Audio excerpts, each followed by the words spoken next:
Bien le bonjour, dans la dernière vidéo j'ai changé la suspension avant. Maintenant c'est le tour de l'arrière. L'avant ça a été assez relou de sortir la suspension et de la remettre. Parce que j'ai pas fait les trucs correctement mais que j'avais pas non plus les outils pour faire correctement. Mais cette fois ça devrait être plus simple. Normalement elles sont tenues par un boulon en bas et deux écrous en haut. Ça devrait être très rapide à enlever et remettre. Pour le changement sur établi, ça prendra à peu près le même temps, mais maintenant que je sais comment faire, ça devrait aller relativement rapidement. J'avais été testé avec juste la suspension avant de changer. Il y avait de l'amélioration, mais c'était pas encore ça. Là, je suis curieux de savoir comment ça va changer les choses avec toute la suspension de refaite. La réponse en fin de vidéo. Si on regarde du côté gauche, alors la barre stabilisatrice, elle est pas fixée à l'amortisseur. On voit là-dessous que l'amortisseur il est fixé avec ce boulon que je vais devoir aller chercher de l'autre côté. Et on voit en haut, ici, il y en a un de l'autre côté, mais il y a deux boulons ou deux écrous, je sais pas trop, qui fixent le haut de l'amortisseur sur la caisse. Et donc ça me fait vraiment que trois trucs à déboulonner et l'amortisseur va sortir. En bas c'est du 21, en haut c'est du 13. On va commencer par le bas. On va rien y voir parce que c'est derrière. Donc ça veut pas. Un peu de dégrippant.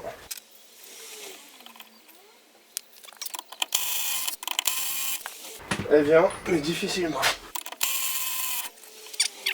Voilà le beau boulon. Ça j'ai pas fait gaffe dans quel sens c'était, faudra que je le remette dans le bon sens. Mais autrement le boulon est en bon état, il n'y avait pas besoin de le changer, même si le manuel dit de le changer à chaque fois. On va faire le haut. Et là je vais pas pouvoir utiliser ma visseuse à choc, elle est trop grosse.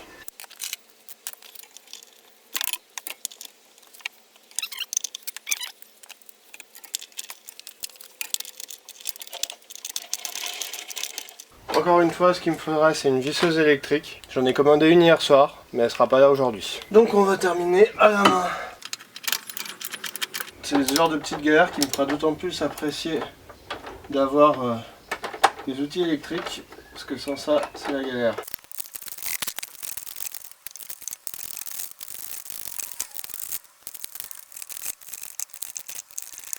En voilà une.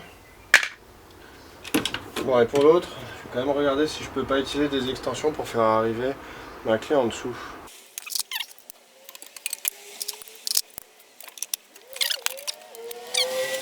Comme je l'ai vu sur YouTube, vous ne vous focalisez pas sur la zone où vous n'avez pas d'accès. Essayez de voir si vous n'avez pas une ligne droite.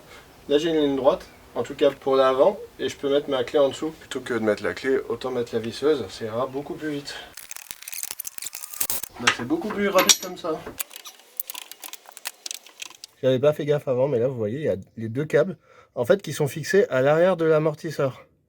Va falloir que je les enlève parce que là ça tient par les câbles, c'est pas top. Le capteur de vitesse va vers le haut, le câble de frein va vers la droite.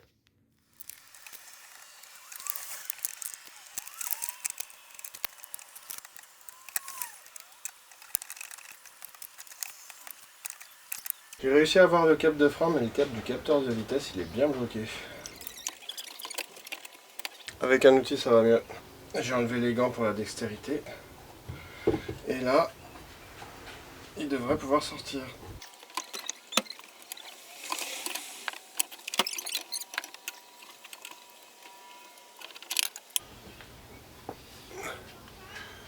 Oui. Et voilà le premier.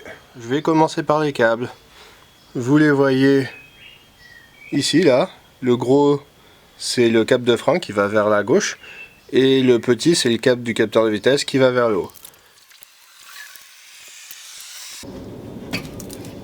Et devant.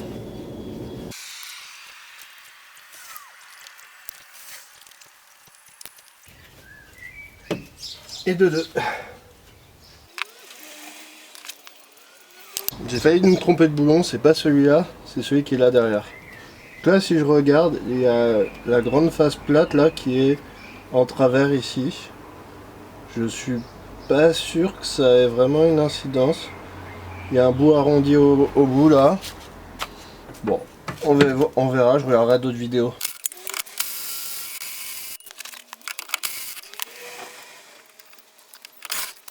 Vous avez vu comment ça s'est remonté?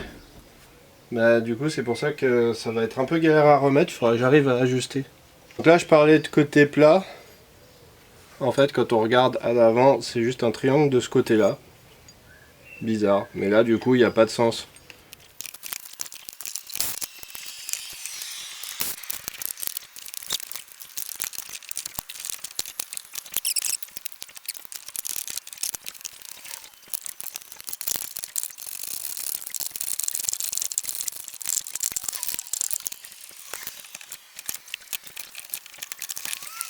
Et voilà le deuxième.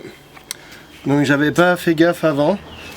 Il y a un R de marqué, ça veut dire right, ça veut dire c'est le côté droit. L'autre, il y a un L qui est marqué, c'est le côté gauche. Et là vous voyez, il est un peu incurvé. Et du coup le côté qui descend est le côté extérieur. Et donc ça remonte vers l'intérieur. Donc ça, il faudra que j'y fasse gaffe en le remontant. On peut passer sur banc. Première étape, compresser. Et là déjà ça va être un peu chiant. J'arrive à faire rentrer, ouais. Je peux le faire rentrer là. Difficilement.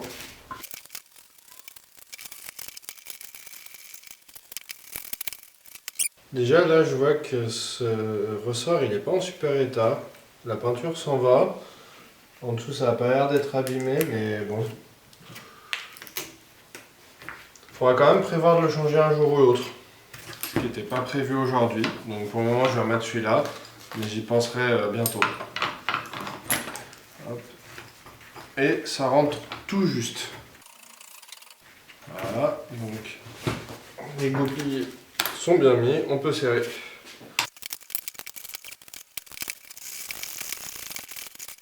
Ça m'a l'air pas mal, on va dévisser le haut.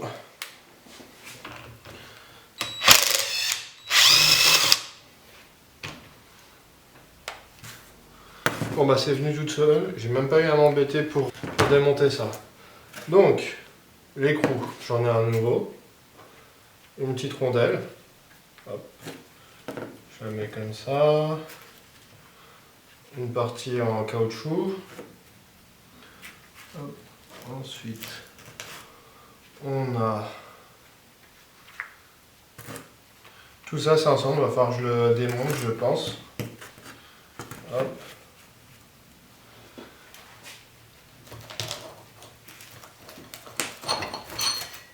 La coupelle.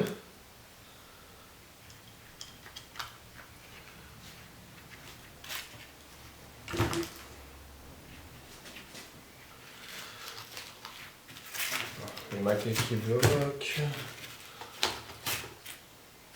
Ok, donc là j'ai des trucs.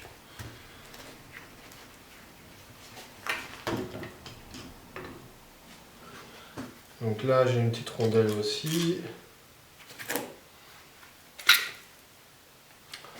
La butée, qui n'a pas l'air en mauvais état, très dur, mais pas en mauvais état.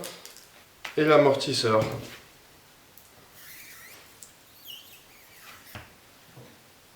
J'ai appuyé un peu, mais pas des masses. J'ai le nouvel amortisseur.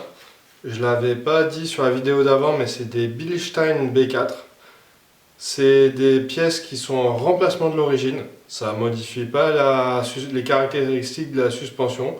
D'ailleurs, on voit c'est la même taille, ça ne change pas la hauteur. Et au niveau des performances, ils sont censés être 10% plus fermes. Mais grosso modo, je vais pas trop voir la différence. Normalement, ça devrait bien mieux amortir vu que ceux-là sont morts. D'ailleurs, si on fait le petit test, je mets les deux côte à côte, je mets la même pression sur les deux. Alors là, il faut que j'appuie un peu plus fort qu'à l'avant. Mais là, je mets vraiment la même pression.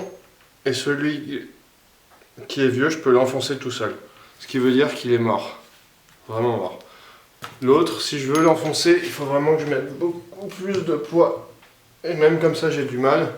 Donc il absorbera beaucoup mieux. Lui, il revient pas du tout, je suis obligé de le retirer. Normal, il n'y a pas de ressort. Mais voilà, ça amortissait pas assez parce que du coup, il se compressait trop facilement. Le nouveau est livré avec une butée, avec cette rondelle-là. Il va falloir que je trouve à quoi elle correspond. Et avec l'écrou de remplacement. Par contre, là, j'ai pas cette rondelle qui était dans la butée. Donc il va falloir que j'improvise. Au niveau des nouvelles pièces, j'ai un kit pour refaire la butée. Alors sur celle-là, en fait, on ne change pas toute la coupelle, on refait l'intérieur. Donc il va falloir que je trouve, mais ça doit correspondre à ça. Et ça doit être la partie du milieu. Il faut que je trouve comment ça se monte. Et j'ai la protection contre la poussière, qui elle aussi vient avec une butée. Donc il faut que je choisisse quelle butée je prends. Normalement c'est les mêmes. Mais je vais plutôt prendre celle qui était avec l'amortisseur. On va quand même commencer par le bas. Là il y a le support en caoutchouc qu'il va falloir que je récupère. Il n'y en a pas de nouveau qui est livré avec quoi que ce soit. Il est encore relativement en bon état. Donc je vais le réutiliser tel quel, il faut juste que je l'enlève.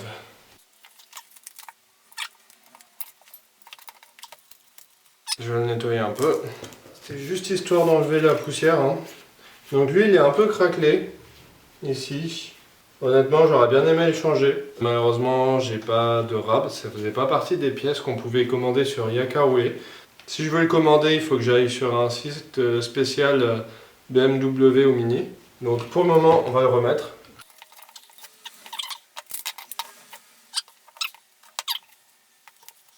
Là la rondelle je vais la réutiliser. Elle va rentrer.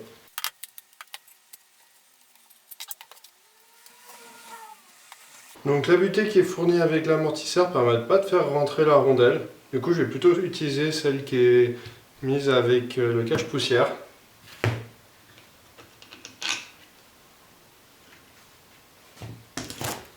Et là maintenant le cache-poussière. Donc ça c'était l'ancien. On aurait pu le garder. Mais bon, tant qu'à faire j'en ai un neuf. Donc on va prendre le neuf. Là il faudra que je fasse attention ici à bien mettre le ressort ici. En bas, il n'y a pas vraiment d'endroit pour accueillir le ressort, tout est plat. Ce qui veut dire qu'en fait là où c'est craquelé c'était le bas du ressort. Donc je vais essayer de le mettre à l'opposé, comme ça abîmera moins. Là donc ici ça doit aller ici. Ça va par-dessus, je vais le brosser un petit peu. Voilà. Donc là j'ai une pièce en rab, je vois pas trop à quoi elle correspond. Elle était avec le nouvel amortisseur, elle n'a pas l'air de correspondre à quoi que ce soit vraiment. Donc pour le moment je vais la laisser de côté. Et ça va comme ça. Et là il me reste plus qu'à refaire ça. Il faut que je trouve comment. Donc j'ai mes 4 nouvelles pièces. Ça je vais pas en avoir besoin. Je remets les anciennes pièces sur l'ancien amortisseur. Je vais peut-être aller voir un peu comment c'est censé être fait tout ça. Donc j'ai été regarder. C'est bien la bonne pièce que j'ai commandée. Il n'y a pas marqué le numéro dessus, mais sur le site, le numéro de compatibilité correspond bien aux coupelles pour ce modèle-là. D'ailleurs pour toutes les Mini. Sauf que c'est pas les mêmes, hein. Enfin là si on regarde, c'est pas du tout la même forme, pas du tout la même taille. Là ça rentre bien dedans. Ici ça rentre pas du tout dans les... Là ça glisse. Là dans le sens ça glisse. Puis là ça va pas tenir du tout. Je vais pas prendre le risque de monter ça. C'est un truc à avoir des brides partout. D'ailleurs même ça, c'est pas la même distance, pas la même taille, enfin tout est différent. Donc ce kit, je vais pas l'utiliser. Je vais voir pour le renvoyer parce que pour moi la compatibilité est pas bonne en fait. Tout simplement. Heureusement, mes coupelles sont quand même en relativement bon état. Le caoutchouc est pas détruit. Au final, il n'y a pas forcément besoin de les changer. N'hésitez pas à me dire si vous pensez qu'il faut vraiment que je les change. Mais a priori, on va dire que c'est bon. Donc je vais pouvoir la remonter telle quelle. Donc, le roulement avec toutes les parties en caoutchouc, ça c'est la rondelle de centrage. On remet tout dessus. Au final, pareil, pour la même raison, j'ai pas utilisé la butée qui était avec l'amortisseur parce que la rondelle passait pas dedans. J'ai pris celle qui était avec les nouveaux cache-poussière, elle va beaucoup mieux. Et pareil, cette rondelle qui était fournie avec l'amortisseur, elle correspond à rien. C'est pas une rondelle de centrage. Vraiment, je vois pas où est-ce qu'elle pourrait être mise. Si je le mets là, ça fera métal sur métal. À l'intérieur, je suis même pas sûr que ça rentre. Et là, je vais pas mettre entre les deux, là non plus. Donc vraiment, je vois pas où ça va. On la laisse de côté. Et là, il me reste plus qu'à remettre tout ça, remettre ma rondelle et on va être bon. Sachant que là, le problème, c'est que le ressort s'est un peu détendu. Donc je vais un peu me galérer pour le remettre. Je vais pas y aller avec ça, j'ai peur d'abîmer. quelque chose. La rondelle est un tout petit peu plus grosse, mais ça c'est pas grave. J'ai bien été vérifier aussi parce que j'avais un doute, mais l'amortisseur c'est bien la bonne pièce. En tout cas, c'est ce que me dit le site. Puis là pour le coup j'ai moins de doute.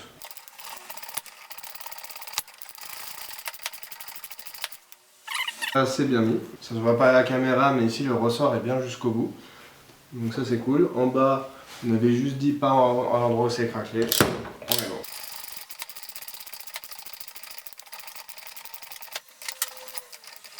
Je pouvais tourner longtemps. C'est vrai qu'il faut bloquer la vis.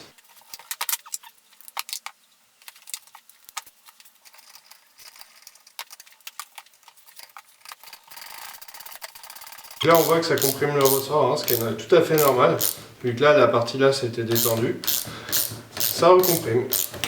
Voilà, là je suis au bout, je vais serrer au couple. En allant chercher un couple de serrage, j'ai vu un autre guide qui montrait toutes les pièces. Et effectivement ça, c'est la pièce qui va là. Vu que je garde les anciennes pièces caoutchouc, je préfère garder la rondelle qui va avec. Pourquoi celle-là elle est bombée et celle-là elle est plate, je sais pas. Ça revient au même, je vais garder ça, si jamais je rechange ça, j'aurai une nouvelle rondelle. Et en attendant, là il faut serrer à 30 Nm. Donc là j'ai déjà réglé ma clé. Et là, cette fois, je suis obligé de le faire ici parce que je ne pourrais pas le faire sur la voiture. Voilà, c'est à 30, c'est serré. C'était plus facile parce que c'était moins fort et parce que là, j'ai appuyé ma clé. C'était plus simple que sur l'avant. Celui-là est fait, il me reste plus qu'à enlever ça et je vais pouvoir passer à l'autre. Et en fait, non, j'avais pas vu. Là, ça a glissé et là, c'est pas dedans. Donc, je suis parti pour redéfaire et refaire après. Correctement cette fois.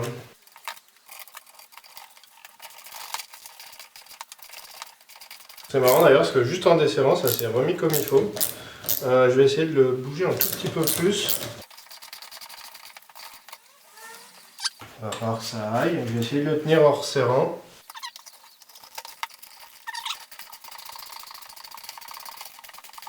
Quand je le serre, là ça tourne un petit peu. On va essayer d'y aller très très doucement. Là c'est embuté, ça va pas dessous. C'est un peu bizarre mais de toute façon je peux pas faire autrement. Donc c'est bon.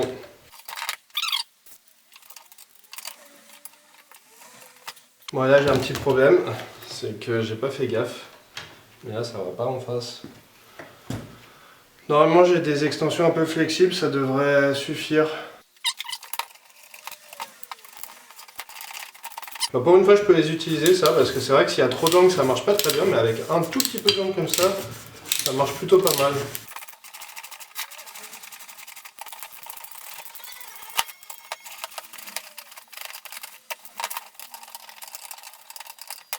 Et de 1, c'est bien serré à 30, toutes les bielles sont bien été remises.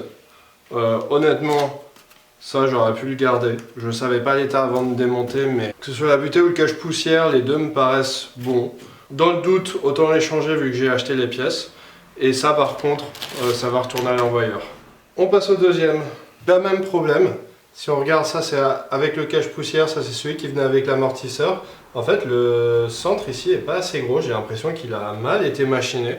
Je suis un peu déçu parce que j'avais pris des Bilstein parce que c'est censé être une bonne marque et avoir un défaut de conception sur les pièces comme ça, enfin ce qui m'a l'air d'être un défaut de conception, c'est pas top. En plus, quand on regarde la forme, c'est pas les mêmes et celui-là correspond plus à celui d'origine, donc je préfère mettre celui-là. Si j'essaye, les deux se compressent à peu près pareil. Je vais peut-être un tout petit peu plus souple, mais bon, je sais pas trop ce que ça change. Donc on va utiliser celui-là. Pour le reste, pas de changement. La rondelle, je vais pas l'utiliser, je vais utiliser celle qui était dessus, qui elle aussi est en bon état. Je la garde pour une prochaine fois. Et ça, on n'y touche pas. Je fais tout en accéléré parce que c'est exactement la même chose.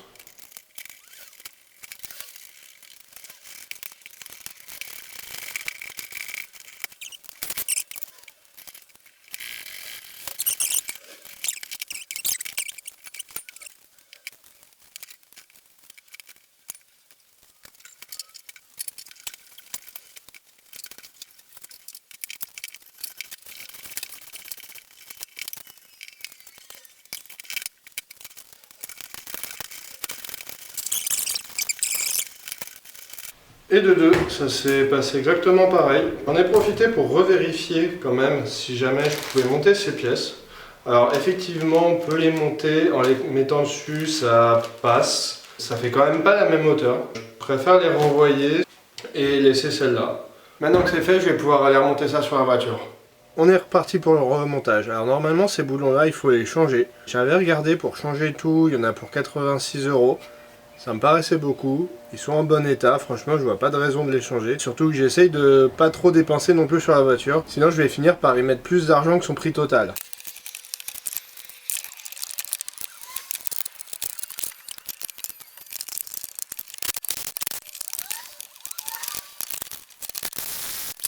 Là c'est rentré jusqu'au bout. Alors vous inquiétez pas, je l'ai mis au minimum. Je vais finir de serrer la clé dynamométrique. En haut c'est à 56.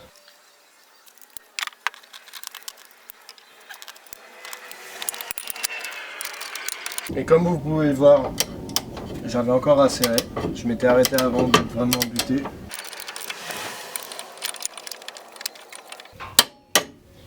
Et de 1.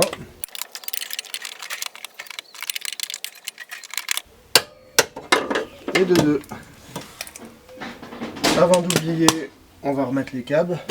Avant ça, il va falloir que je le tourne correctement. Parce que là, vous voyez, c'est pas du tout aligné. Voilà. C'est à peu près là. On peut remettre les câbles. En fait, c'est pas une bonne idée. Je vais d'abord remettre ça parce que là, les câbles vont être un peu tendus sinon.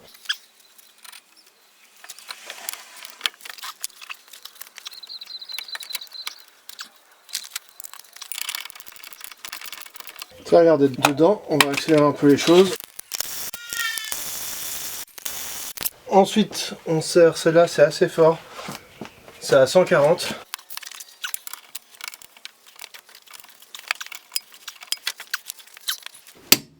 Voilà. Assez dur à serrer. 140, c'est pas mal. Mais c'est serré. Ça a coupé sur la fin, mais j'ai bien serré à 140. J'ai bien remis les deux câbles dedans. En haut, c'est bien serré à 56. Je remets l'autre et on va pouvoir baisser la voiture. Pour l'arrière, ce truc qui avait une forme bizarre en fait, c'est que ça a été coupé ici. Je pense que ça a cassé, donc du coup ça a plus la forme triangulaire que ça devait avoir. Ça fait toujours office de rondelle, donc je vais pas le changer, j'en ai pas en remplacement. Si je pouvais, je le changerais de tête, mais bon, ça fera l'affaire pour cette fois.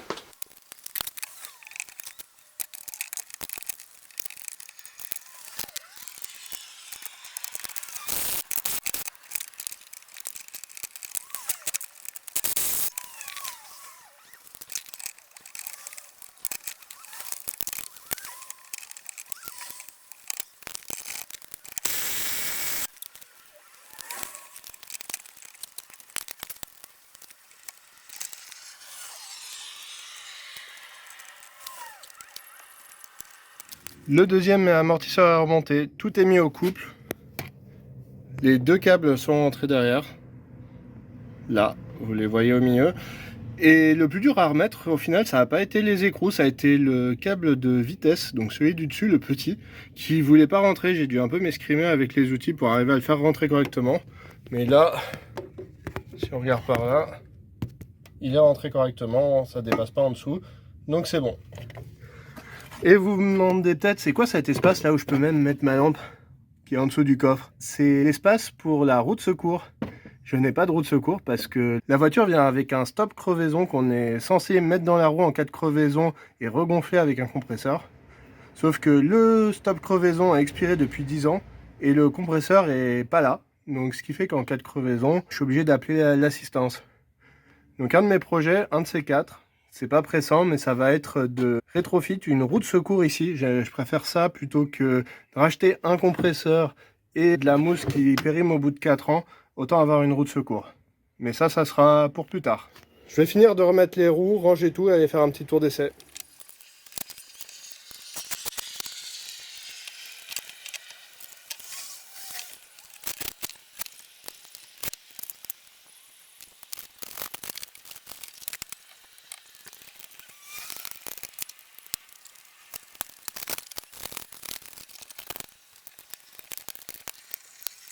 Je suis rentré et verdict, je suis super content de cette nouvelle suspension.